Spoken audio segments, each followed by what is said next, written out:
So hi guys, இன்றைக்கி நம்ம என்ன பார்க்குறோம்னா லைக் பைத்தானில் ஒரு பேசிக் டிஃப்ரென்ஸ். அதாவது நம்ம நிறையா இடத்துல வந்துட்டு ஆகுமெண்டட் அசைன்மெண்ட் யூஸ் பண்ணியிருப்போம். அதே மாதிரி அதை வந்துட்டு அந்த வேரியபிளோட அப்பெண்ட் பண்ணுற மாதிரி லிஸ்ட்டு வச்சு நியூ லிஸ்ட்டை வச்சு அப்பெண்ட் பண்ணுற மாதிரியும் எழுதியிருப்போம்.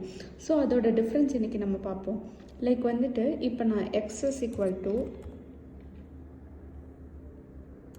1, 2, 3ன்னு போடுறேன். அதே மாதிரி அதை வந்து ஒய்க்கு நான் வந்துட்டு அசைன் பண்ணிடுறேன். ஆஃப்டர் தட் வந்துட்டு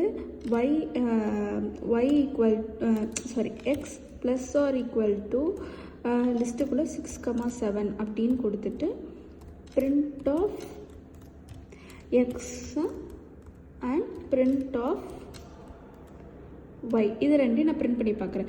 ஸோ இப்போ நம்மளுக்கு என்ன ஆன்சர்ஸ் வரும்னா எக்ஸுக்கும் ஒய்க்கும் சேம் ஆன்சர் வரும். லைக் 1, 2, 3, 6, 7 அப்படின்னு வரும். கீழே அவுட்புட் தெரியுதா இங்கே? பட் நம்ம இதே வந்துட்டு நம்ம லிஸ்ட்டு வச்சு பண்ணும் போது like X is equal to x plus இந்த லிஸ்ட் பண்ணும் போது என்ன ஆப்ஷன் வரும்னு நீங்களே பாருங்கள். லைக் இப்போ ரன் பண்ணும் போது எக்ஸோட வேல்யூ மட்டும் சேஞ்ச் ஆகிருக்கு, ஆனால் ஒய்யோட வேல்யூ சேஞ்ச் ஆகலை.